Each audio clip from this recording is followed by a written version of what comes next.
Good evening, everybody, and welcome back to Cannon Chatter TV with me, Stephen. And as always, I'm joined by my very, very good friend, Granville, over in London. Granville, how are you? I'm good. I'm good, Stephen. Good evening to everybody, including yourself this evening. So yeah, no, I'm well. Obviously, I kind of say this at the beginning of every show, but of late anyway. There's just so much going on. Both on the pitch and off the pitch. So yeah, can't wait to kind of just get stuck in and at least try to cover as much of it as we can in this evening's show. But yeah, I'm all good. How about yourself? How are you? I can see a noticeable change this evening. Do I look a little different? Just a little. Just a little. I managed to get the old wig chopped on Friday morning. And I tell you, I felt like a new man. It was brilliant. You look like a new man. Yeah, do you know what? I've been so looking forward to it all week. So it's, it was good. And then Friday afternoon, I got my second vaccine. Friday night, I watched that diabolical display. And yeah, that was kind of it. But do you know what? I'm in good form now. There's been so much going on over the weekend, and so much obviously in the last few days with Arsenal. And there's so many things we could actually be talking about tonight. I don't even know, it's hard to know even where to start. So I think the first thing we'll do our title video and we'll get into it. See?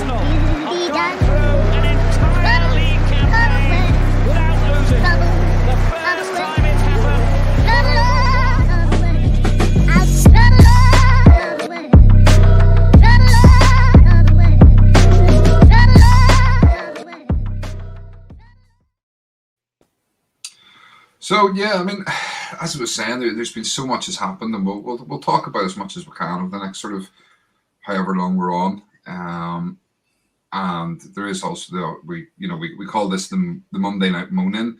So if anybody does want to get involved and wants to come on screen and have a bit of a moan, or not even necessarily a moan, if they want to just talk about things that are going on, be it VAR, be it you want Cronkies out, you want Arteta out, you want the players out, you want professional refs, whatever it should be.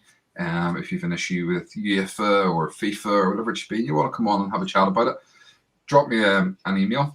I will bring up the email addresses here. That is stephen@cannonchatter.com, and I can fire you over a wee link and we will get you on a wee bit later on in the show. So yeah, if anybody wants to come on, please feel free to do that.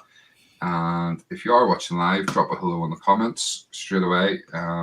We have a couple.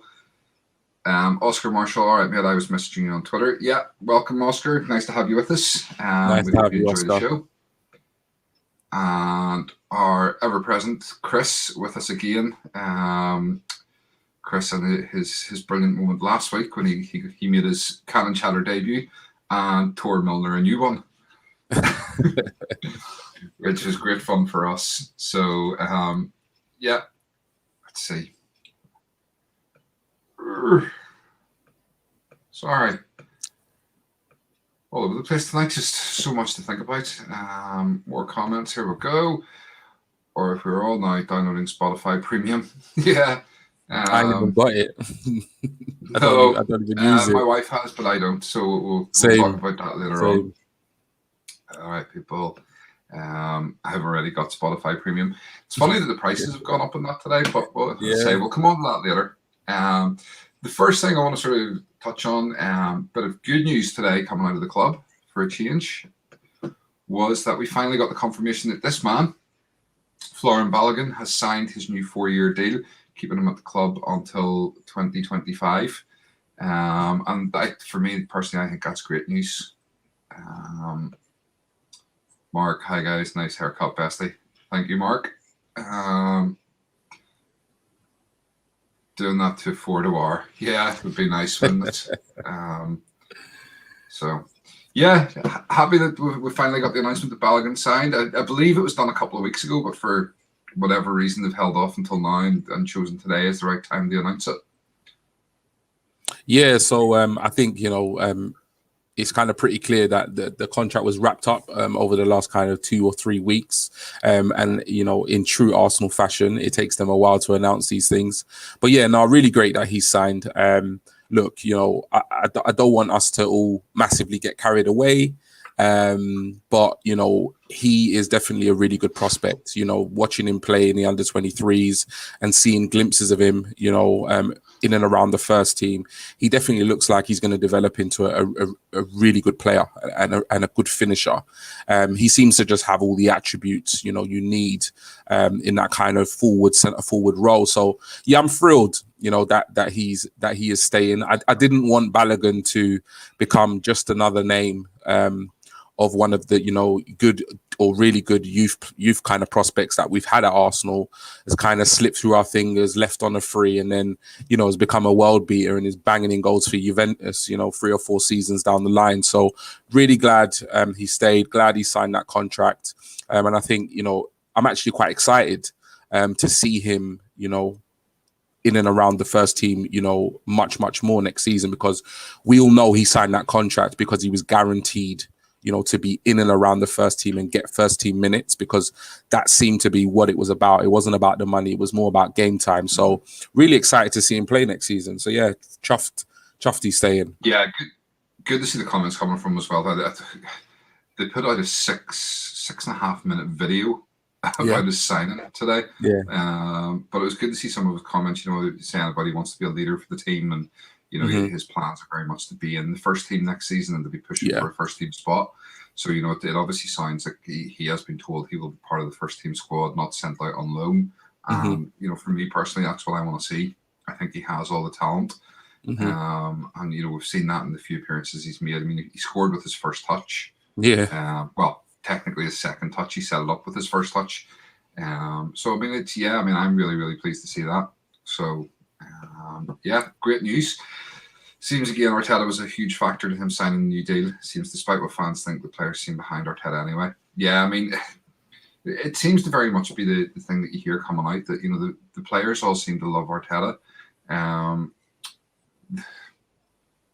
You wonder why they're not turning up on match day, but it's the overall feeling that you get is that the players are very much behind him, very much behind this project. So we'll see. And I think a lot of it comes down to what we've always said. It's whether he gets backed in the summer. And obviously with everything that's going on, it will be very interesting to see whether he gets back this summer, because obviously, if Cronky has any idea of selling, you'd want them to sell now, so that whoever the new owners are can come in and hopefully invest their money in the summer. If he's not going to sell, then is he going to go stuff yous for treating me the way he's treated me? I'm going to not invest the money that I was planning to, or is he going to actually turn around and go, well, actually, no, I am going to start and invest, decent amounts of money. So it's hard to know. There's a lot of things up in the air, but this has got to be affecting the likes of Arteta and the players, because they don't know. A lot of these players were probably thinking, I'm on my way out this summer, and now all of a sudden, some of them might be thinking, well, do you know what? This might actually give me an opportunity to just keep my career here at Arsenal for another year or two. So it'll be interesting. Okay, so obviously there was the protests and stuff going on Friday. We can come on to that later on, but it's easy to forget, and I really, really, really want to forget the fact that we had a match on Friday night against Everton. Another poor performance, another home defeat. It's just not good. You wonder what's going on, why it's the same thing time and time again. We create chances and professional footballers not able to take their chances, not putting the ball in the back of the net. We obviously talked about it on our preview show about who we thought he would play, and I got it right to within one player in terms of the lineup. So I had said it would be Leno, Chambers, Holding, Mari, Zhaka, Ceballos and Partey, and I had Saka, Smith Rowe. The only difference I had was I had Martinelli in instead of Pepe, and Nketiah up front. So, I mean, for me, I wasn't surprised. I was disappointed because, as I said again on that preview show the other night, this experiment of Zhaka at left back, I just don't understand why we're doing that when we've got Cedric who can play there. Why we're continuing to play Zhaka at left back. He was going to get exposed. I said it in the preview. and he got exposed. Now, I'm not saying he was at fault for the goal because, Leno's keeping was atrocious. The fact that he let that in was, I don't even know how to explain it. But Zhaka should not have been playing at left back. Richarlison knew that he had a player who wasn't going to be able to turn with him, didn't have that pace. He lunged in like a school kid trying to make that tackle, and Richarlison just absolutely cleaned him. So I don't want to see Zhaka at left back against Villarreal. They have, I can't remember the fella's name, Ozawiki or something like that. He's a winner. Yeah, he's quick. He will absolutely rinse Zhaka. Yeah, rinse him. I think he's a Nigerian winner. Position. Yeah. Mark saying Zhaka at left back is like Partey at right back. It would be ridiculous. Yeah, and I know Partey has played actually at right back for a few times. Don't tell Arteta that. No, that's not something I want to see. So how are you feeling when you see the lineup? Yeah, you know what? Again, when I saw the lineup, I thought to myself, it's not the team that I would have picked. Given the team I put out in the preview show, but nonetheless, I looked at the personnel and I thought to myself, well, the only two areas that I was surprised, given the team he picked, was the left back position and the centre forward position, Nketiah. Even though I picked Nketiah, I really didn't think Arteta would. So, for me, the lineup, given the injuries that we have, given the fact that we have such a crucial game on Thursday, I think, you were right in the last show we did where Arteta couldn't afford to put out a too weakened side or a side that was too, there was too much rotation because obviously all the stuff that was going on, off the field with the protests and so forth. And even though we mentioned that, this game in terms of the league positionings, it's probably not going to have a big impact in terms of where we finish because let's face it, our league campaign is over, especially after this result and this performance. But so he put out a strong team. We can sit here and debate a couple of positions and a couple of personnel, but ultimately, if you look at that team on paper should be Everton, in my opinion. Maybe my opinion is completely biased being an Arsenal fan, but, player for player, man for man, I think across the positions on the pitch, we have better players. That's just my opinion. But again, I said it on the previous show. You actually said that, Zhaka would get ripped. He'd kind of get exposed, and he did. I didn't go, into that much depth. I made it very clear that I did not want to see Zhaka playing at left back. He either plays in midfield or he gets rested. He's played so many games this season, and for some reason, Arteta's playing Zhaka at left back, and I just don't get it. We're not a fly on the wall, so we don't know what's going on behind the scenes. We don't know what's happening with the Cedric situation, who Arteta seemed to turn to, at real key moments in the season before. But right now, for whatever reason behind the scenes, he's not even getting a look in, despite Tierney's injury. Xhaka's played so many games, he could probably do with a rest.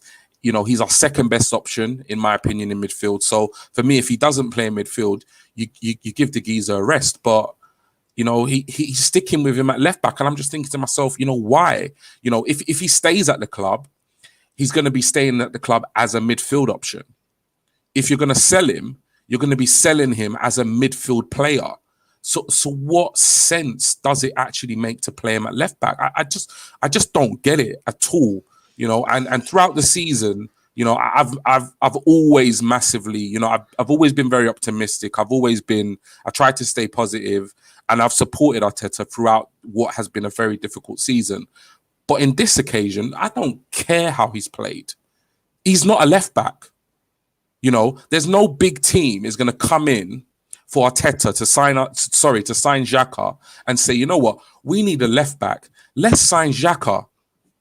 So I don't understand the logic behind it whatsoever. It's just baffling. So other than that, I thought it was a strong enough team. And, you know, even though it wasn't the best performance in the world, you know, we could have won the game, given the kind of half chances we had. But, you know, please, somebody get in touch with Arteta and ask him why he's playing Zhaka at left back, because it's beyond me. Well, Chris has come up with a suggestion. I think Zhaka is playing left back because maybe Arteta feels if Cedric plays and gets injured, then we stuck for players in the Europa League games, which are obviously now the main focus. Yeah, you could say that, but then Zhaka played at left back against Slavia Prague, so it kind of throws that one out a wee bit. I'm going to say it now. I guarantee you Zhaka plays left back against Villarreal. I guarantee it. Zhaka can play the... Sorry. Hold on. Ryan. Zhaka is fine playing at left back against weaker sides that can't create much going forward, but against teams that can go forward and pacey wingers, he's awful. Agreed. Against Richarlison. Yeah, I mean that's exactly what I said. He was going to get done, and that was the game. Everton was the game he was going to get done in, and he did. Yeah. And the thing is, you know, it's no secret that I'm not a fan of Zhaka. It isn't, and I'm not going to sit here and pretend that I am. But there are so many people out there that are, oh, you know, Zhaka's great, Zhaka's wonderful, we need to keep Zhaka, he's the heartbeat of the team and all that sort of stuff. But the very same people are all saying, well, we need a new midfield partner for Partey. So do people really think that Zhaka's going to stay and play backup option? He's not. He is away this summer. I really, really think I'll be really doubtful that Zhaka will still be here next season. And it baffles me, this experiment with him at left back. It really does, because he has no pace. Don't get it. He's not going to get up and down the wing, and you know he did. I mean, he showed, as I say, it was schoolboy tackle. But Leno was, Mark, I've already said the same thing. You know, with all due respect, it was a howler from Leno. It absolutely was. Actually, sorry, I didn't say the same thing. I said that to G earlier on before we came on. We were talking about a couple of things, and yeah, it was an absolute. I mean, Leno's concentration. That seems to be his biggest problem, is when he doesn't have much to do, he just seems to switch off. And a world-class goalkeeper doesn't do that. I said it in a previous show. The simple things he gets wrong. You know, he pulls off a save. You know, that's going in top bins from 25 yards. You know, he flies out the water like a salmon and tips it over the bar. And then he gets a ball that's trickling, you know, into his hands, and it goes through his legs, and we concede. There's sometimes the simplest things, you know, that seem like he could do with his eyes closed, he gets wrong. It's just so frustrating. Yeah. So then, obviously, I mean, we don't want to dwell on this too long, because there's so much stuff we can be talking about tonight. We don't want to go through like we normally would do, go through different instances and stuff in the game. But there was a couple of things we need to look at, and obviously one of the big talking points would be Arsenal were awarded a penalty, and it was brought back then to an offside decision against Pepe. The first thing I'll say, the penalty, you know, Dani Ceballos went down like he'd been taken out by a sniper. You know, he really did. It was never a penalty. It was awful. If Harry Kane had done it, the commentators would have been that's great playing by Kane. You know, he's bought the decision and stuff, and it was great and whatever. But you know, you have to be honest. Dani Ceballos went down like Jose Antonio Reyes used to do. It was one out of his playbook. God rest his soul, but. This offside, I just don't get it. How, you know, you look at those lines, how is he offside? And the thing is, when you actually watch them doing it on TV, they draw out the lines and stuff. They no sooner had that line drawn than they had made the decision that he was offside. You know, the line had literally just finished being drawn, and they had it up. He was offside. There was no thinking about it. There was no looking at it in detail, trying to make sure that they got the decision right.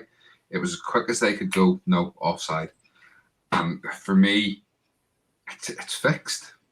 I'm just going to be completely honest. It is fixed against Arsenal. And I never wanted to think that. I never wanted to think that, there was this vendetta against Arsenal. And maybe it's not just against Arsenal, because we have seen other decisions over the weekend, like the West Ham guy getting West sent Ham, off against against Chelsea, Chelsea for literally clearing the ball. yeah. That was absolutely ridiculous. But I mean, what did you make of this offside incident? What was your thoughts on it? It's just rubbish, VAR is just absolutely, I'm not even going to say VAR, because I'll be honest, I hold up my hands and say I wanted VAR to be introduced into the Premier League. I was in support of VAR. And the reason why I was in support of VAR, because I've grown up my whole entire life watching Arsenal get shafted week in, week out in the Premier League, and there being no accountability. There being no way of proving or actually, showing that these refs haven't got a clue. So I thought, if you introduce video analysis of incidents on the pitch, there's no way if the video shows it that they can get it wrong. And lo and behold, they get it wrong. Like, I don't understand how you can look at this and see that this is offside.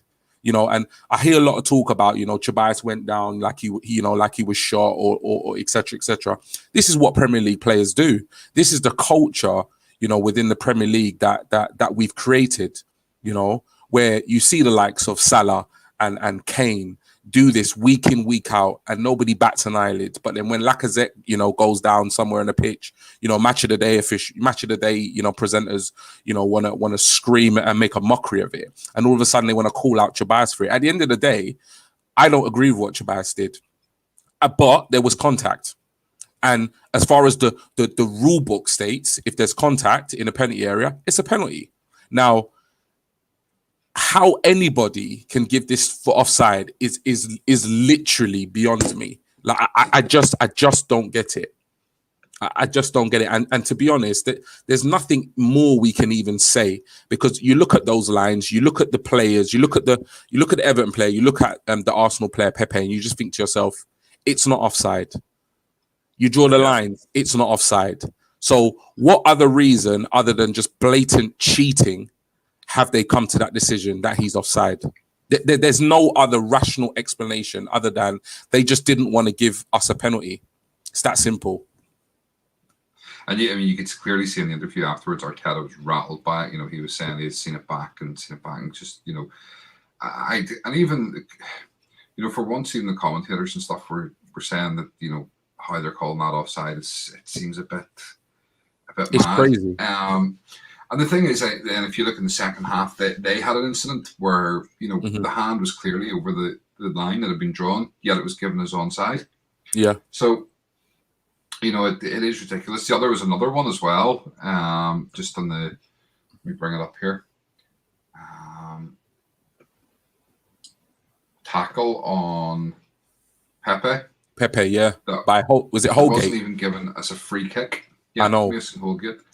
Just like that is a dangerous tackle. That's albeit the foot's not massively high, but it's high enough that could cause serious damage. He could break his ankle, he could break his shin easily. Yeah, absolutely. Don't waste a tweet. Good evening, Stephen G. What Arsenal got forward again? Yeah, exactly. But that could be a nasty injury, and it wasn't even a free kick. Nah. And VAR looked at it. That's the worst part. Is VAR looked at these decisions, and said, "Now, Ryan makes a very good point here. VAR isn't the problem; it's the half what's using it." Yeah, absolutely. Yeah. They don't know what they're doing, and this is, one of the things we may come on to talking about later. If anybody wants to talk about it, is should we be looking at introducing full-time professional referees? They have it in other leagues. Mm-hmm. And I was looking at, if you look at the likes of the German league and stuff like that, they have these like super fit, toned referees who are in the gym working out every day, maintaining their fitness. And then we have John Moss, who looks like he's just come to the match from the cafe down the road, and thrown a pair of trainers on. It is something I think needs to be looked at for the good of the game. It's a professional sport worth billions. we were literally talking. These teams are worth billions because we're seeing it at the minute. Arsenal being linked with being bought over for £2 billion. We need professional referees. We do. £1 billion industry, and we have half-wits, as Ryan rightly calls them, who are not on the full-time payroll. That go to a wee conference every now and again for a chat and read a rule book, and it's just ridiculous in this day and age. So obviously, those were the incidents we talked about. Zhaka's got done for the goal. He lunged in, schoolboy tackling. Richarlison's gone around him. He's hit a cross, and Leno switched off. The ball's gone off him into the net. We're 1-0 down, and we just don't get back into it. Yeah, we were the better team over. We start season. Sorry, my internet's dropping in a wee bit there. Yeah, it's the story of our season. Just constantly doing well in the games and just not finishing. I think what angered me then was this. As I said before, I'm not this guy's biggest fan, but this, after a 1-0 home defeat, our 13th defeat of the season, our first time we've lost to Everton at home in like 20 odd years. Another 25 years, I think it is. Another heartless performance, another passionless performance. And Granit Xhaka is laughing with Carlo Ancelotti on the way off the pitch.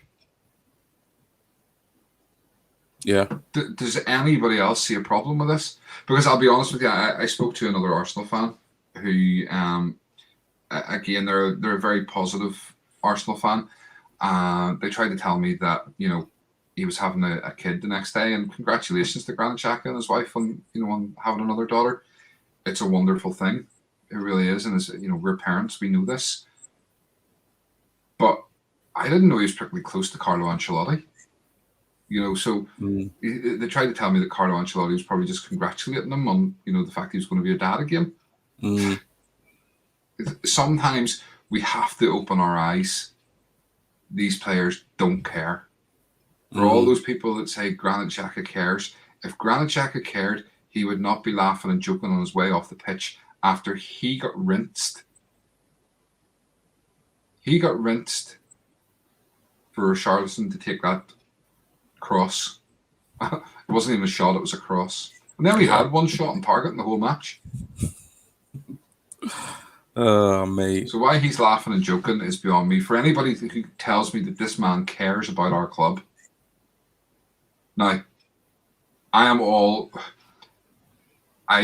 completely against what happened to him, and all the sort of people attacking him and his family and saying the horrible things about his family. I completely condone that, and it is awful. I wouldn't even boo him off the pitch personally, but I don't want them at the club if that's the attitude. There was a tweet, we were not surprised Zhaka pushed KT away from Leeds players while he was talking and hugging them, I think. Yeah, he did, absolutely. And we need to get rid of the sentimentality of these players care and these players are great and we shouldn't get rid of them. Majority of them need binned. They really do. And I don't want to sit here and be that sort of negative Arsenal fan. But the reality is these players are not good enough. These players do not care. They're getting paid mega money. And this is the performances we're getting. And this is the attitude we're getting after the match. If that was me, I'd be walking off that pitch with my head in my hands. Because I wouldn't want anybody to be looking at me. I wouldn't want anybody to see me because I would be so ashamed of how poorly I had played. And I'm not just talking about that incident. I'm talking about the match as a whole. To a player, they did not play well in that game. There was no one could walk off that pitch with their head held high going, yeah, I had a great game. And if any of them walked into the dressing room and said, I had a great game, if I was Arteta, I'd be saying, no, you didn't. You didn't have a great game because we lost. But this is the problem. And whether that's Arteta's fault, whether he lets them away with it and keeps playing them, or whether it's just the mentality, but it's gone on too long and we do need a change. And it's, we've obviously seen, and we'll come on to it now. We've obviously seen the protests and everything, and there's very much a very strong Cronky Out movement right now. But it's not just the Cronkies. For me, this goes deeper than the Cronkies. This goes back to years of having that attitude of fourth place is good enough. Fourth place is a trophy. And we bought into that because we were happy with the Champions League. Yeah. And we've heard it so much over the last week, people banging on about, Arsenal's traditions and values.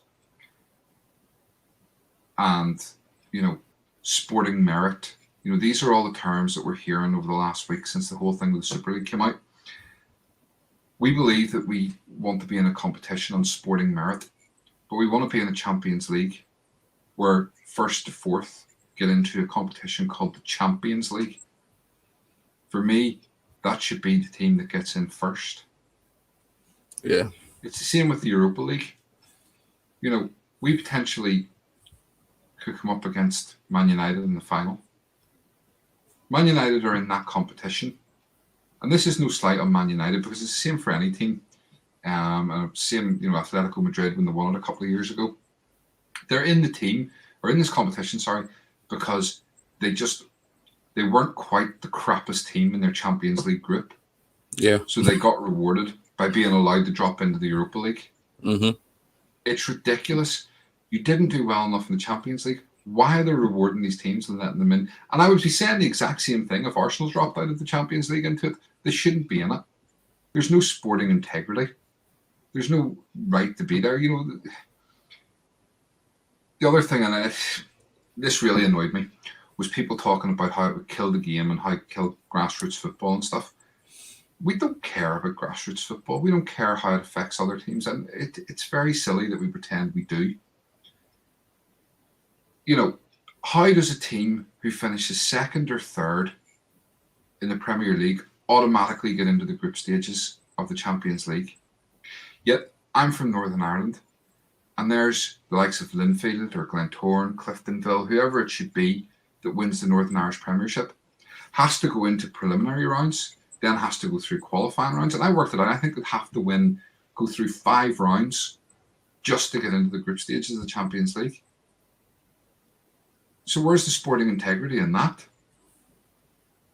Exactly. It's about money. That's all it's about.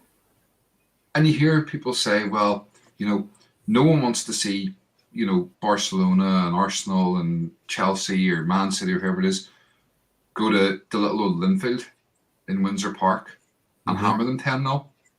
Well, do you know what? I can tell you 20,000 people who would fill that stadium that would want to see it.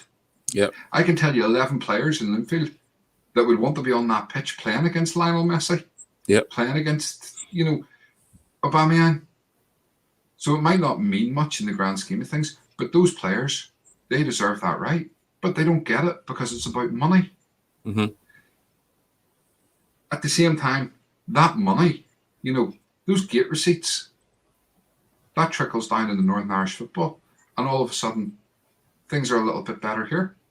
Mm-hmm. And it's not just Northern Ireland. It could be San Marino, it could be Latvia, it could be wherever it is that these teams are having to go through all these qualifying rounds. And we talk now, we're saying this and we don't want the Super League, and then all of a sudden now we want a British Super League, we want Rangers and Celtic to come in. And how does that then affect Scottish football? It's the exact same thing. Sporting integrity and grassroots football, we're not that bothered about it. Mm-hmm. We want to see good matches. But the fact that people will then turn around and go, oh, we can't be in these things, sporting integrity, it's not sporting integrity. It's just what we've been used to over the last while, and we don't want to change. So, I've had enough of a rant. What do you want to talk about? Yeah, Pick a subject. Or somebody on the chat, pick a subject. Yeah, I agree with I agree with everything you said. I think right now it's a really difficult time to be an Arsenal fan, and it's a really difficult time to be a football fan in general. there's no point, dwelling on the performance, against Everton. You've summed it up. It was a rubbish performance. And for me, I think I'm disappointed with Arsenal, on all different levels from top to bottom. I put out a video on my Twitter over the weekend. It was Saturday morning, and I was just fed up. I just said to myself, you know what? I'm actually fed up. I'm fed up with just everything about the club at the moment. I'm fed up. I'm fed up with an owner who, regardless of what people want to say, at the end of the day, the self-sustaining model, it's not working. Football's moved on. Football has changed. And this is why the whole traditions and values argument kind of annoys me because, like you said, I think most Arsenal fans are not really interested in the traditions and values of English football. We just want an owner to go out there and spend £300 million and fix this squad. That's what we want, and I'm not going to lie to you right now. That's what I want because I want my team back at the top, mixing it with the other teams that are doing exactly that. The players at the moment, for me, have consistently underperformed this season. And that's a big issue. Arteta, for me, as much as I support him, I'm actually, beginning to kind of feel as though that, he's not doing as good a job as we all probably are giving him the benefit of the doubt for. We are not the 10th best team in the division. We're not the 10th. We don't have the 10th best squad in the division. So at some point, you can see what he's trying to do. The players are behind him, but at the same time, it's like, there has to be a cutoff point where we say, actually, regardless about all the potential and the relationship he has with the players, this is a sport. It's a results-based sport. It's a results-based business. Like, we need to start getting results because I'm tired of losing football matches, in all honesty. I'm tired of watching my team lose football matches. So, and the other thing I've got, and this, some Arsenal fans may see this as a bit of a dig, but, hey, this is a platform for us to be open and honest. I don't believe, when I look at the protests, if you look at the protests, you can see that, the Chelsea fans, they protested. And I think it was very clear that the Chelsea fans were protesting against the opposition of the European Super League. And I think it was very clear that, all football fans around the world were opposed to the creation of the European Super League. But I think with Arsenal fans, I think it was clear that, we were opposed to the European Super League. But I feel as though the protest, really and truly, it's about Cronkies. It's about getting rid of Cronkies. And I think if you look at the reaction from all the fan bases, it's very clear that there's a difference between Chelsea and Arsenal, even Arsenal, Man United, Arsenal, Man City, because I think while you see Chelsea, Man City, and some of these other teams, they've protested. I think they've genuinely protested about the creation of the Super League. And I think since their clubs have withdrawn their participation, or technically withdrawn, or whatever you want to believe, they've brought out that statement. I think you can see a sense of calm has taken place. Now, in a way, despite the withdrawal from the European Super League, it's like the movement is still there. So for me, the protest was nothing about the European Super League. Arsenal fans are pissed. And the reason why Arsenal fans are pissed is because we don't have an owner in place that is willing to spend the money that Abramovich is spending at Chelsea, and the Man City owners are spending at Man City. So, this is all about money. Arsenal fans want to see Cronky and the Cronkies, or whatever you want to call them, spend money on Arsenal. That's what this is about, because we're fed up of losing, matches. We want to win trophies, and that's the way we're going to do it. It's the self-sustaining model is out the window. It's all about going out there and buying the best players. So for me, it's like, let's just be honest. Let's just be honest. I think Arsenal fans, we're hearing a lot in the press about Arsenal fans saying there's no way back for Cronky. He's betrayed us. He needs to go. Now, I don't necessarily disagree with that, but I'm telling you now, if this man goes out and spends £500 million on players and buys Haaland and Mbappe and Van Dijk from Liverpool, all will be forgotten. All will be forgotten. Believe you me, because as football fans, we are fickle. We want our team to be winning premierships. We want to be in the Champions League. We want to be winning FA Cups. There is a way back for Cronky. I personally don't care who owns the club. I don't actually care who the person is that owns the club. What I do care is that they have the best interests, of the club, and that they're willing to. It would be nice for them to be a fan, and it would be nice for them to actually, spend, equal amounts of money that our competitors are spending, so that we can be competitive. But I actually don't care who owns the club. I don't care if it's Cronky. I don't care if it's Daniel Ek. I don't care if it's Dangote. I don't care if it's whoever it is. I couldn't care less. I just want an owner that is actually going to invest heavily on this squad and improve this squad so we can be competitive on 4 or 5 fronts, in the season. So, yeah, we were opposed to the European Super League, but really and truly, what we want an owner that's going to spend money. And that's what we're opposed to, and that's what this whole protest and this movement is about. So people saying, there's no way back for the Cronkies. There is a way back. He just needs to put his hand in his wallet, and he needs to spend some money on some players, because that's what we all want. Okay. So a couple of comments then today. Chris, what if Cronky funded a complete rebuild of the team in the summer, brought in Odegaard, Grealish and others, spending 200 million plus, would fans suddenly change their tune? They would. They may, in terms of the Cronkies, obviously. Then that leads on to the next thing, and that's, here we go. Or can we talk about a dream scenario? Martinelli starts up top, Balogun on the bench, Arteta takes risks, subs before 70 minutes. Absolutely. So what I was going to say is it kind of leads on to, if he spends the money, then it falls back on Arteta. Yes. To get these players playing. And I've said, and I kind of, you sort of said you're leaning more towards Arteta out almost now. And I said the other night that I was starting to feel, and the more I thought about it, the more I thought, no, I'm going to stick to what I said. He has until December in my book. He has this summer window. We'll see what happens. He has a few months then. If we're sitting 10th at Christmas, no, he has to go. Absolutely, he has to go. But yeah, I mean, he doesn't take risks. His substitutes are predictable. I was sitting the other night watching that Everton game, and I knew exactly what time the subs were coming on. Yeah. I knew who the subs were going to be. Yeah. I want to see him take more risks. I want to see him take the handbrake off and let them play. He needs to stop being quite so prescriptive, and he's trying to pass the ball for them without actually being on the pitch. He tells them where to stand. He tells them who to pass to. He needs to remember these are highly paid professional footballers.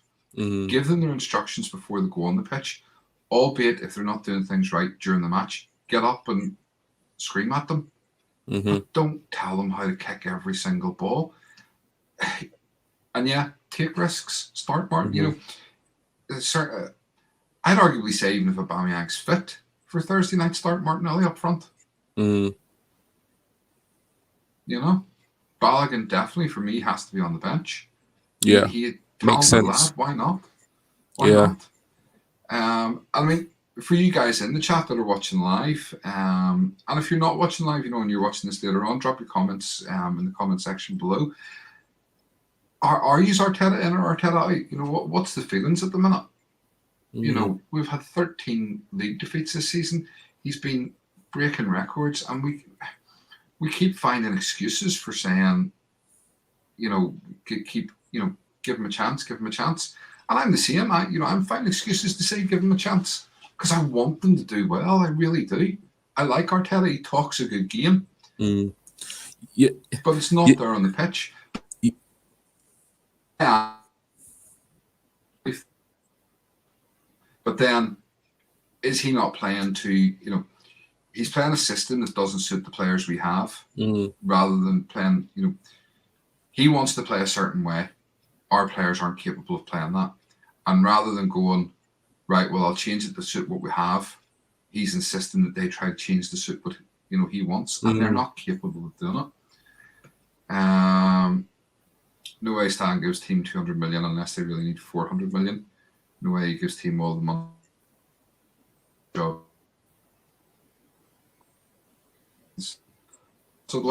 Possibly. The thing with the Cronkies, and again, I'm like you, G. It's not that I particularly want the Cronkies in or out. I don't really care. I don't believe the self-sustaining model works. We do need an owner who's going to pump money in, and I'm open and honest enough to say that that's what I want. I don't want the Cronkies out because I'm particularly worried about the tradition and values of the clubs, because as I've talked about, those are gone. We're not going to get those days back. Nah. And it's not because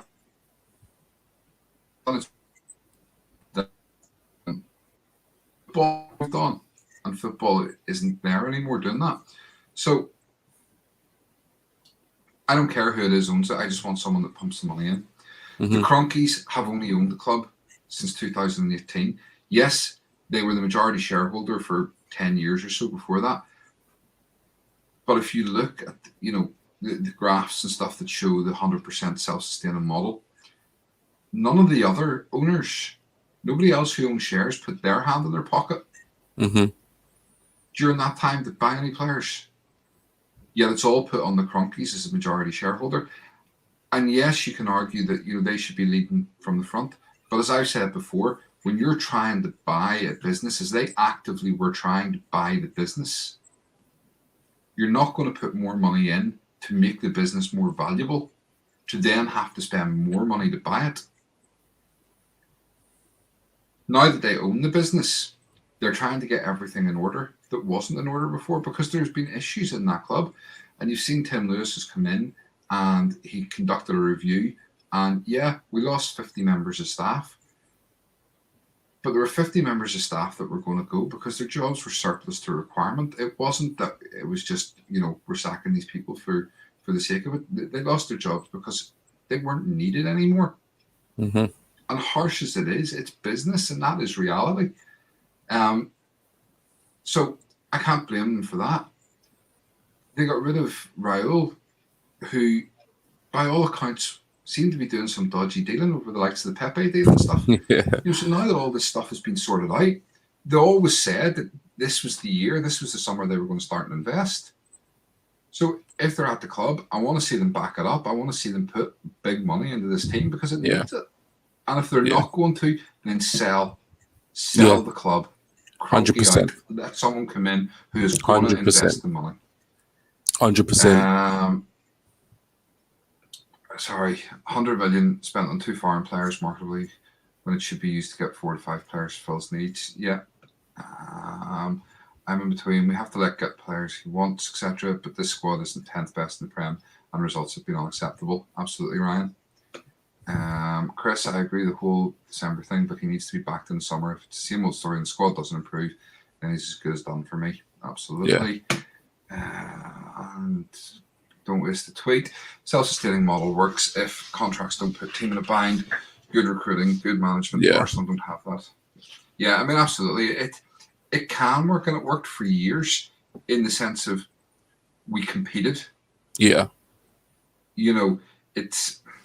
We competed for championships, we competed for titles, but we didn't win that much. As good as Wenger was, he only won 3 Premier League titles. And we haven't won a Premier League title in 17 years. 17 years. So, yeah, I mean, there is an argument the self-sustaining model can work, but not when then owners the sheikhs over at Man City and Abramovich's, these guys are coming in and pumping in billions and not thinking a thing of it. How do you compete with a self-sustaining model when they're able to spend money like that? Yeah. So for me, it doesn't work. And then you hear, obviously you've got the Arsenal Supporters Trust now banging the drum for this 50+1 model that they have in Germany. And again, that's all well and good in theory, but you remember that Germany came from the opposite direction. German clubs were run as not for profit. And then they decided, well, no, you can have investors to help make the game better, to be able to get better players, to pay higher wages. So they came up with this model, but it allowed for 51% of the club to still be, kept by the fans. We're going to try to do this the opposite direction. The government, they're going to think about putting in legislation whereby they're going to try and force the owners of these clubs to sell 51% of their club. It's not going to happen because it's not going to happen. No court, the European court will not accept it. Yeah. It's just not. It's not going to happen. So yeah, it's. What it is what it is for me is like, I wouldn't necessarily say I'm Arteta out, but for me, it's completely clear that the players, one, are not performing to their full potential, and two, are just not good enough. For me, with Arteta, I'm happy to stick with him. I think sacking him at this point makes no logical sense. But I can't. I've got to the point now where I can't ignore the fact that we have been so poor this season, particularly in the league. The amount of games we've lost, the amount of games we haven't scored in, the fact that we're 10th.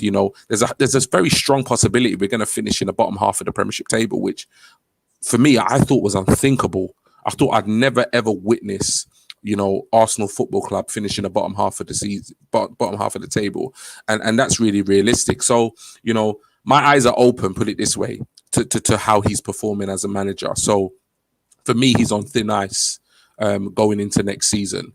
At the same time, I'm not really Cronkies out either, because as you said, if we look at it from a rationale and from a perspective, a reality, not just some fantasy we've made up on Twitter, they have only owned the club outright for 3 years.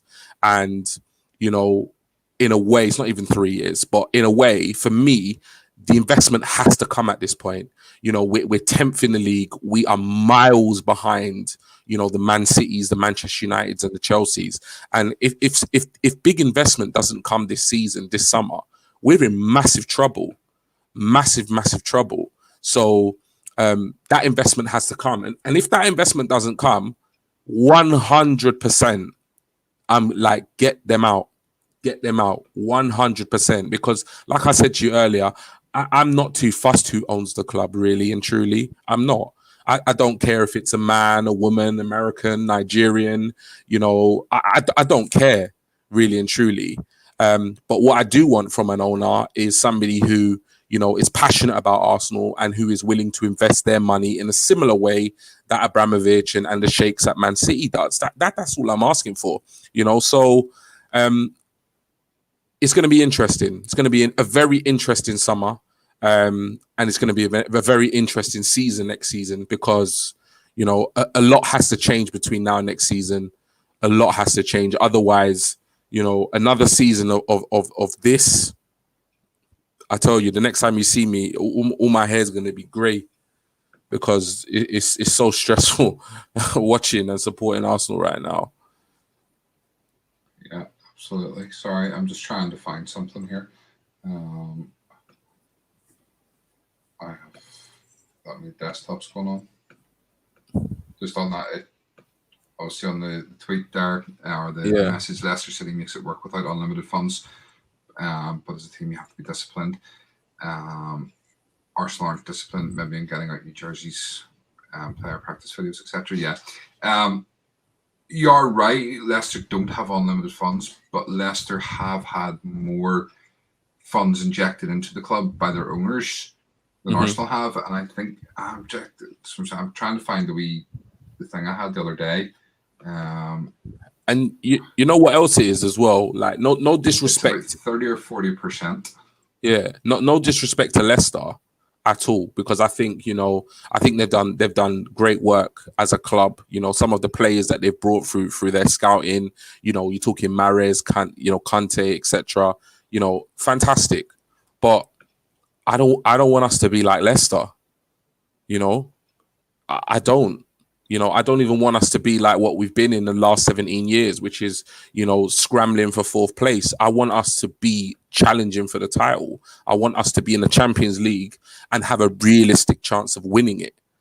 you know. And for me, it's like, the self, you know, I was all for the self-sustaining model when it worked. But like you said, Stephen, you know, the way football is now, and you know, the emergence of, you know, Abramovich at Chelsea and the Sheikhs at Man City, and who knows who else is going to come over to the Premier League. It's just made it a very, very difficult league.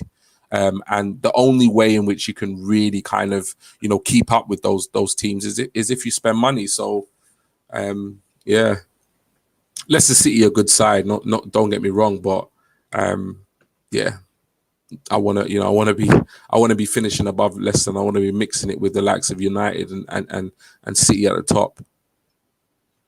Yeah, sorry, bear with me. Find the slide I was looking for. Just while I'm doing this, if anybody does want to actually come on, please drop me an email, stephen@canchatter.com, and I'll send you through a link, and you can come on and have a chat on air with us.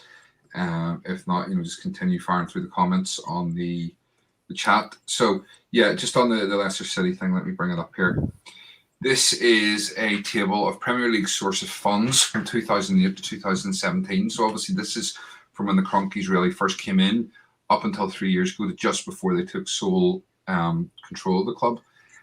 And if you look at Leicester City, 71% of their funds during that period was owner financing. Sorry. Yeah. So, yeah, I mean, it's not been unlimited funds because, you know, they're working within a budget, but their owners are putting money into the club. Yeah. And that's the thing. You know, they wouldn't have been as successful if their owners hadn't have backed them with funds. Yep. It wasn't unlimited funds, but it was funds. Whereas Arsenal have that self-sustaining 100% operations costs or operations money. But as I say, you know, during that time, Usmanov owned 30% of the club. He didn't put his hand in his pocket to buy any players. You know, supporters owned 10% of the club at that point, I think. Almost 10%. Didn't put their hands in their pocket. So yeah, we were the only club that were 100%. Manchester City, 90% owner financing. This is it. Bournemouth, 93%. This is it. You know, Liverpool, even 40%. Chelsea, 86%. So Roman Abramovich, you know, massively putting his hand in his pocket there. You don't play games, you know. Yeah. If Arsenal are winning matches, the owner could be Gary Glitter, and no Arsenal fans would give it. Yeah. Yeah. Possibly. Right. Okay. What else can we talk about? Let's see. We've obviously talked about VAR earlier on and this. I mean, the one thing for me, I don't see the Cronkies selling. And obviously there's the talk now that Daniel Ek, you know, and this has really come out today even more. He mentioned tweeted out during the match on Friday night that he, you know, if the Cronkies are willing to sell, he'll throw his hat in the ring. And now it's turning out, you know, that he is genuinely, seriously interested. And he's enlisted Henri Bergkamp and Patrick Vieira to be part of his team. I'm assuming that they're in as sort of advisory people, and they would have ambassadors, and help, you know, because compared to him, they have no money. Their net worth's about 100 million between the three of them. So, I mean, they don't even have enough money to fund the transfers we need this summer, let alone help by the club. So I imagine it's his money. Now, he's got an estimated self-worth of about 3.5 million or 3.5 billion, sorry, compared to the Cronky or Stan Cronky, who is about 8.4 billion. His company Spotify is worth 67 billion. Yeah. So money's not an issue in the sense that he can get bank loans, he can leverage the money, because he's not going to spend his own 3.5 billion buying the company or buying Arsenal. You know, he will take loans. He's a businessman. He'll take loans, against it, and we put up Spotify as the collateral for it. Mm-hmm. But if Cronky doesn't want to sell, he doesn't have enough money. Even 67 million for what Spotify's worth is a drop in the ocean compared to what Cronky's really worth. So Cronky has a net worth himself of 8.4 billion. His wife has a net worth of 9 point something billion. So between the two of them, you're talking just over 17 billion. Then, his wife is Anne Walton Cronky, who's the heiress to the Walmart group. Walmart has a net worth of 550 billion US dollars. 550 billion. Not million, billion. Yeah, it's crazy. And that's all coming to Cronky's family. Yeah. Money's not the issue here. No, Money's not the issue. It's stubbornness. Cronky doesn't like to sell. He hasn't sold any of his sporting franchises, so why is he going to start now? Now, I hope I'm wrong, because if he's not going to invest, I want them out. I do. Yeah. And I hope that I'm wrong. But I don't know why you would want... Why... I don't know if this will happen, and is this a clever marketing ploy from Daniel Ek? 100%. Because all of a sudden...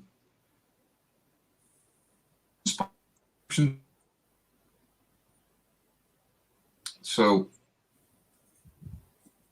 I seem to be dropping in and out here. Spotify subscriptions are going up today. Yeah. And it's all very, and actually since he made this announcement, shares in Spotify have gone up by over $10 US.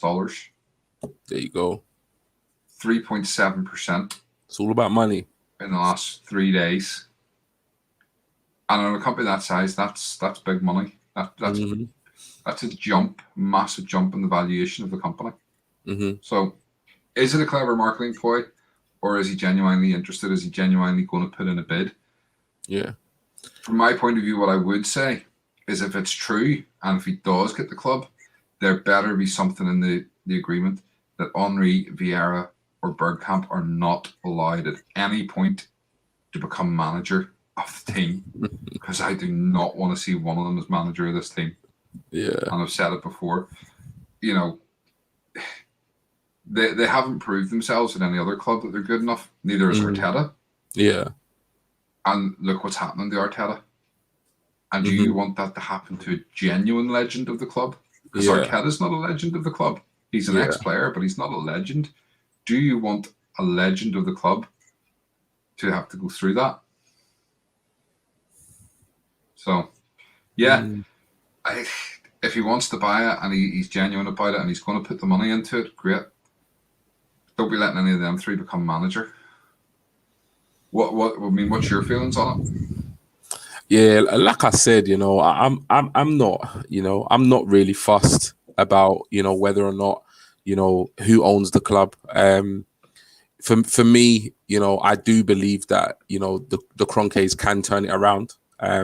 I think if they invest this summer as they've promised, then I think if we start, if we the fans see heavy investment this summer, and Arteta gets the players through the door that he needs, then results will improve. And if results don't improve, then all of a sudden the spotlight will be on him rather than the Cronkies. So I don't believe this notion of there's no way back for them, because there is. It's like people are saying they don't want to. They just want Cronkies out of the club. But if Cronky goes out there and signs Jack Grealish, Basuma, and Mbappe, you're going to be every Arsenal fan is going to be celebrating each and every one of those signings. So I don't believe that for a minute.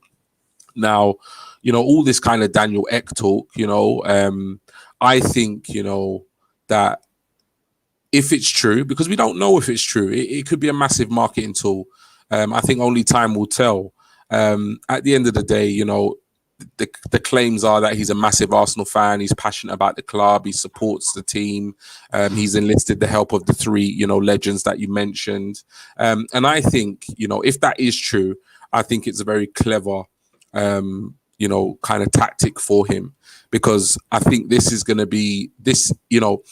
Cronky is going to be very reluctant to sell.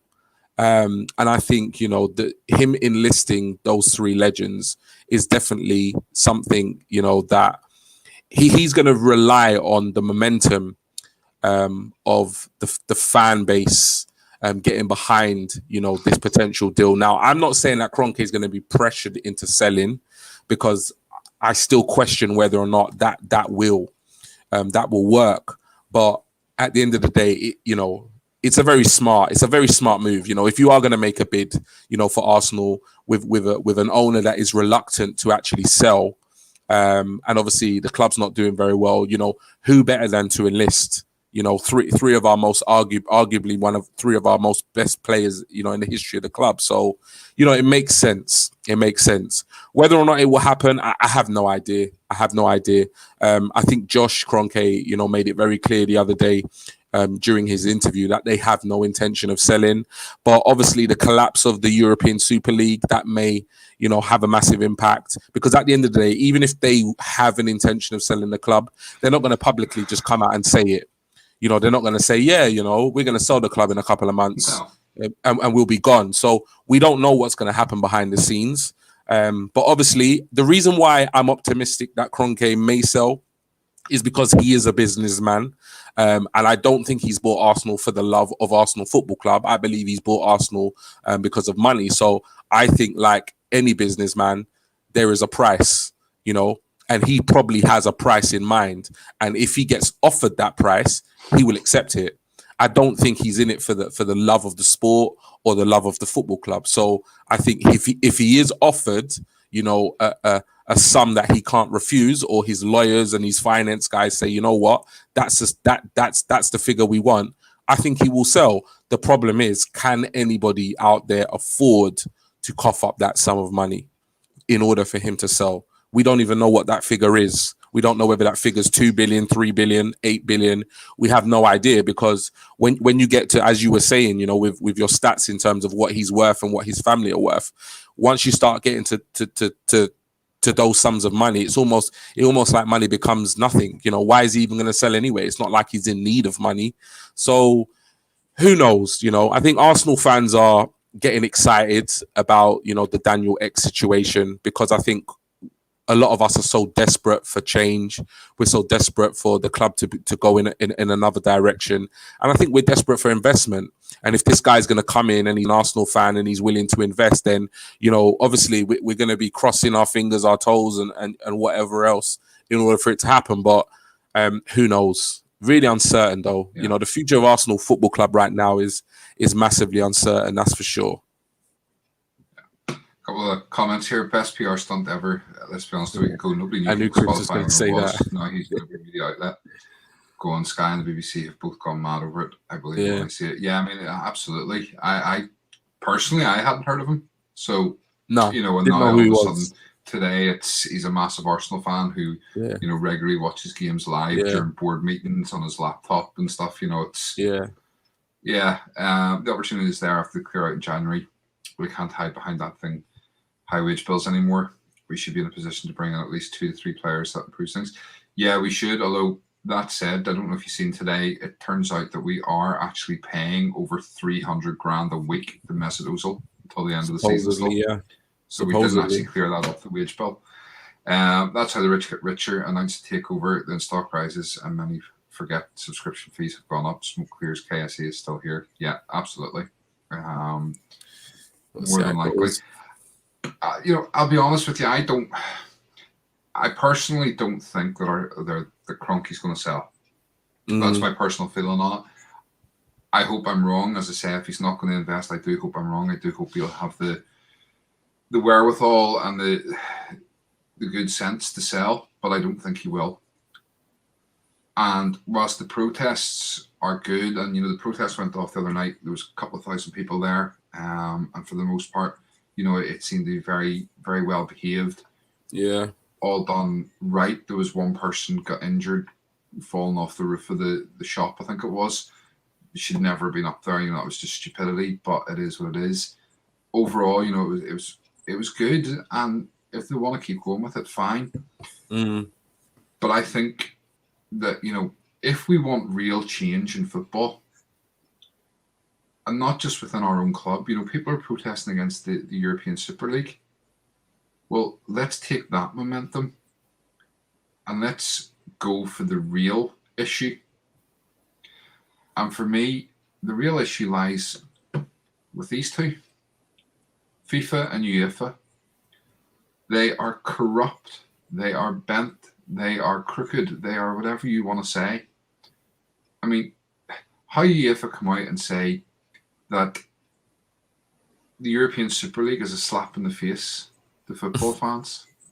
The same UEFA that sent Chelsea and Arsenal to Baku to play a champion or a Europa League final, give them 4,000 tickets each in a city that they had to travel for 2 or 3 days to get to.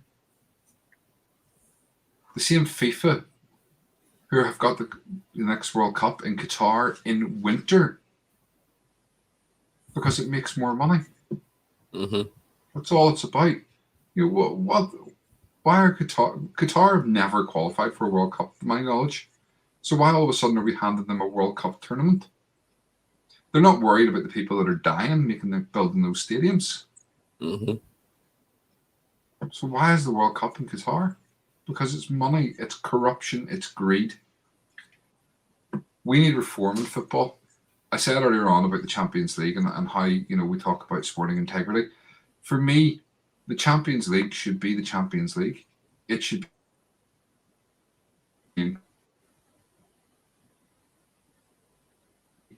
go into the UEFA Cup and play in the UEFA Cup.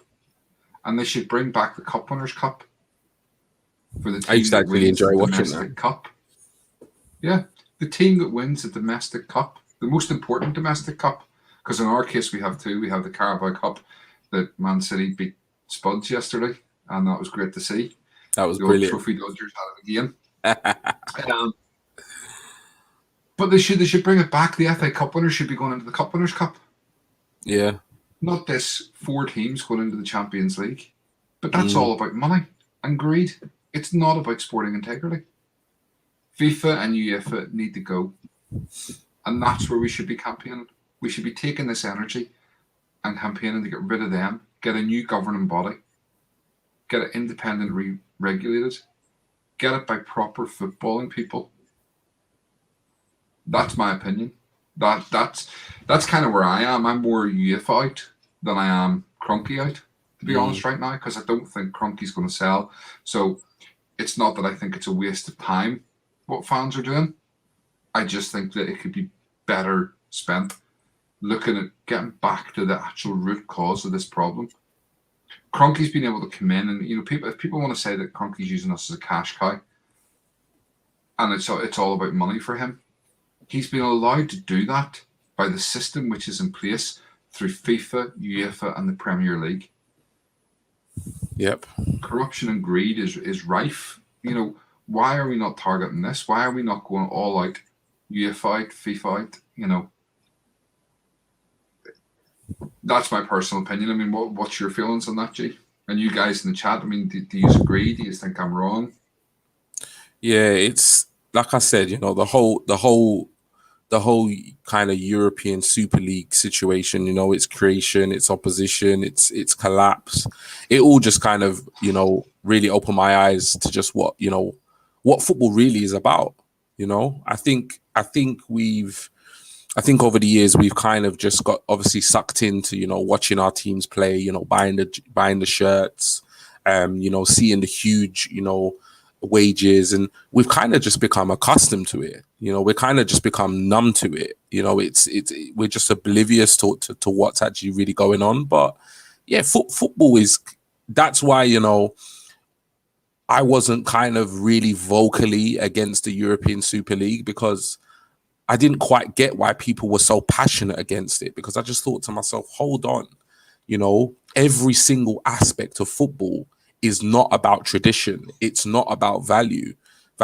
It's not about grassroots football. It's all about money. Like the creation of the Premier League was money, Sky subscriptions and money, everything's money, everything, shirt sales, ticket prices. It's all money and it's all corruption. So That's why I wasn't very, I didn't quite understand the level of opposition, because I thought, there are things going on within our sport before the creation of the European Super League that required this energy. The reform of VAR. We're seeing our team get shafted week in, week out, but we're not protesting against it. Doesn't make sense to me. We're seeing players get, racially abused on the pitch, off the pitch, on social media, but we're not protesting against it. Ticket prices are going up every season so that the average family can't actually go and watch their team. We're not protesting against it. So for me, it wasn't that I was in support of the European Super League. But for me, it was just that I just didn't quite get the level of opposition when I see so many things wrong with football around me, and there just doesn't seem to be any opposition to it. We've almost kind of just accepted that's the way it is. But the European Super, and it's almost like because it's the status quo, we've almost been institutionalized into thinking, this is the way things are, and we've accepted that. But the reason why the European Super League was so massively opposed is because it was new. It was something new, and what basically happened was everybody that wasn't going to basically benefit from it started spitting out this narrative, on the radios, on the TV, on all the social medias that, this is going to happen, that's going to happen, this is going to, and I kind of feel like a lot of people did just kind of jump on a bandwagon because it was something to kind of get behind. But, if we're going to talk about values and traditions and football losing its soul, where have you been? Where have you been? No, this is no disrespect to Aubameyang at all, because there's so many players that are on huge wages. But, I often don't say certain things, on Twitter, but there are times when I sit down with my family and I talk, and sit down with my friends, and, we want to talk about the values and the traditions of football, English football, and the moral and ethical side of the European Super League. Aubameyang gets paid more a week than a heart surgeon does annually. Is that morally or ethically right?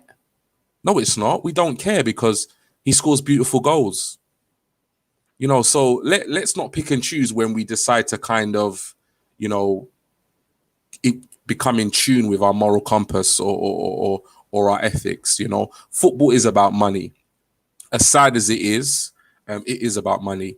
I still love the sport, and I still, love Arsenal, and I don't think that's ever going to change. And, whether it's, Cronkies Out, UEFA, FIFA, the sad thing about it is, just like you were saying with regards to the Cronkies Out situation, is, I don't really feel like, as much as I'm for the guys going down to the stadium and protesting, because I think people have the right to protest if they feel passionate enough about something. I'm all for that. But I'm like you. I don't really see it having a massive impact on the situation with regards to ownership of Arsenal Football Club. I just don't see it. And it's similar to the whole situation with FIFA, because, let's FIFA and UEFA, let's face it, 12 of the biggest clubs in the world, put forward an idea that went against the status quo, and the whole football world turned on them, absolutely crushed it, within the space of 2 or 3 days. And they crushed it on social media, they crushed it on the TV, they crushed it on the radio. The fans got behind it. They were vocal in the streets, and it was apps before it was even given a chance. It was literally just squashed. So it just makes me think that, what chance have we really got of kind of actually tackling some of the real issues that we've got in football? It's a tough one. It's like, it's really tough. It's really tough.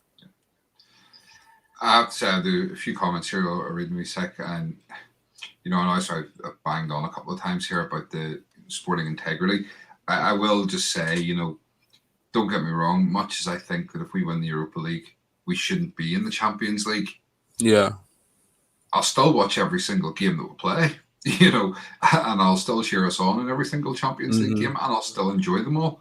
Yeah. But I don't think we should be there on sporting integrity. But, I want us to be there given the way the nature of football now. So Yeah. A couple more comments. My answer to locations.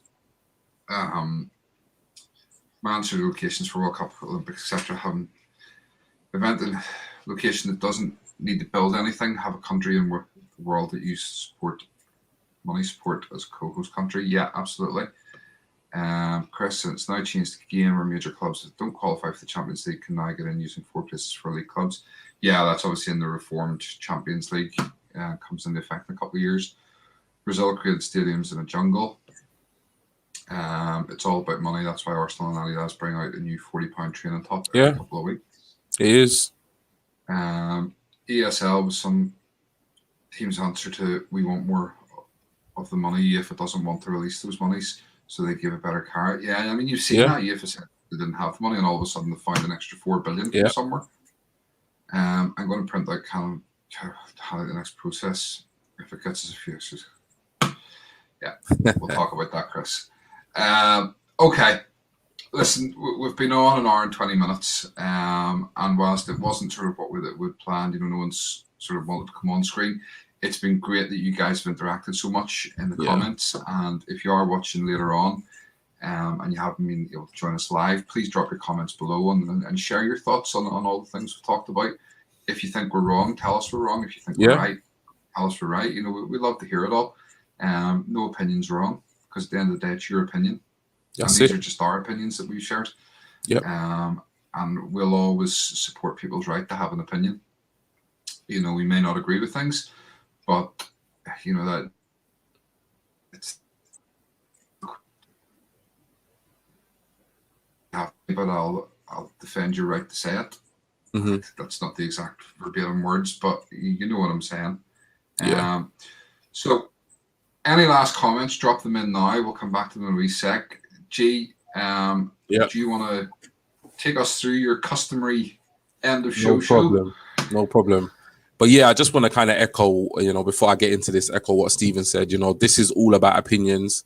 Me and Stephen love nothing more than a debate. Me and him, even though we kind of see eye to eye on a lot of things, there are times that we go back and forth on topics that involve Arsenal.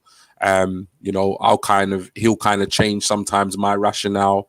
If I've got an opinion on something, he'll come up with something, and I think to myself, you know what, that's a valid point, and this is what Cannon Chat is about. So,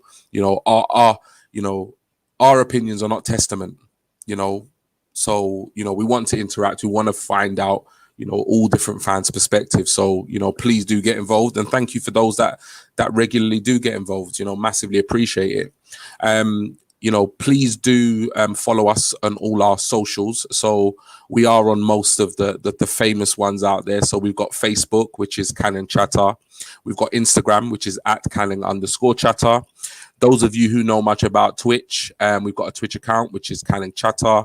And, most of you know us from, the actual Twitter account. So our official Twitter account is @Cannon Chatter. Stephen's Twitter account is @SB_Cannon_Chatter.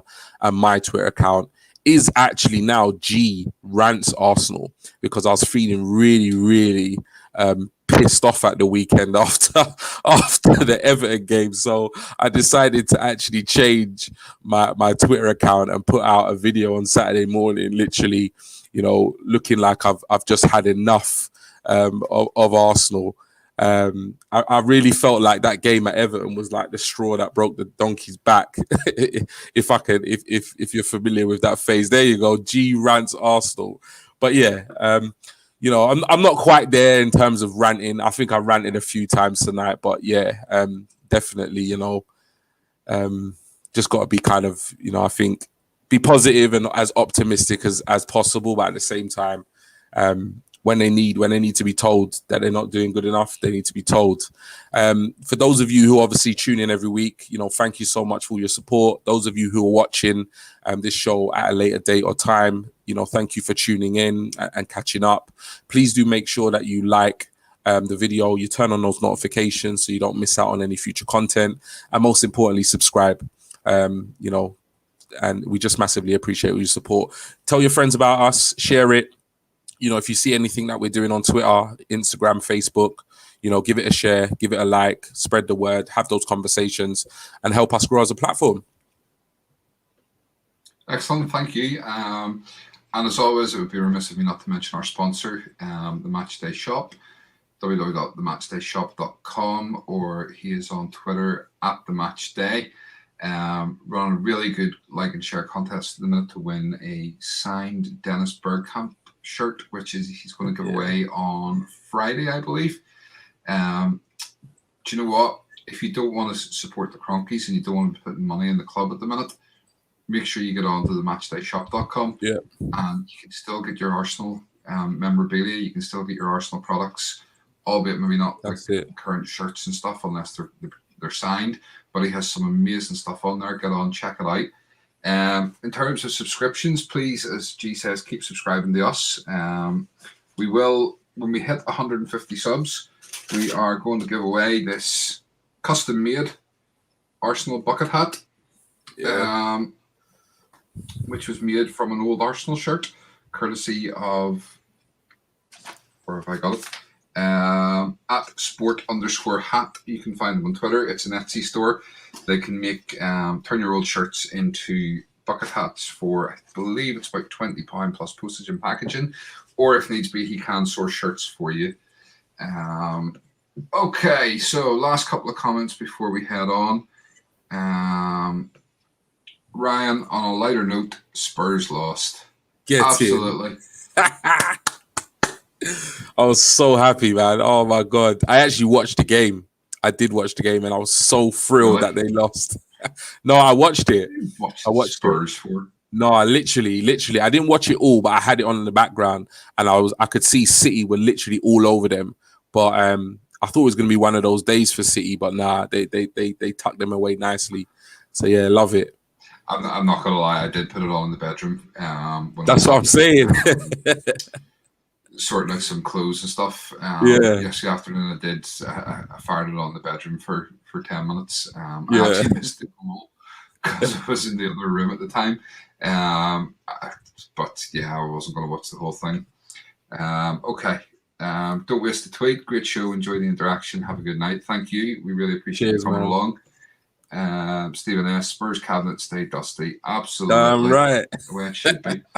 Oh, you see, you say this, and I don't want to take up too much more time, but we say this about Spurs trophy cabinet, and about the cloud of dust when they open it. How would anybody know? When have they ever opened it? Golly, did they even have one? Did they even have a cabinet to keep their trophies in? I imagine if you go on the Spurs stadium tour, they just walk past that room. Yeah. Seeing Son made me cry. Cry made my day. Brilliant, Ryan. Chris, I had fun doing security at Wembley, bantering all the Spurs fans and wishing them an unhappy afternoon. That's right, Chris. You were doing security. You sent me a picture of that. Brilliant. The entry. Yeah. And yeah, on that note, we will wrap it up. We'll be back on Wednesday night with our preview show for what is a massive, massive game on Thursday night away to Villarreal. Thank you so much to everybody for joining us. As we always say, make sure and like and subscribe to the channel, share it about, and we will see you on Wednesday night. Good night. God bless.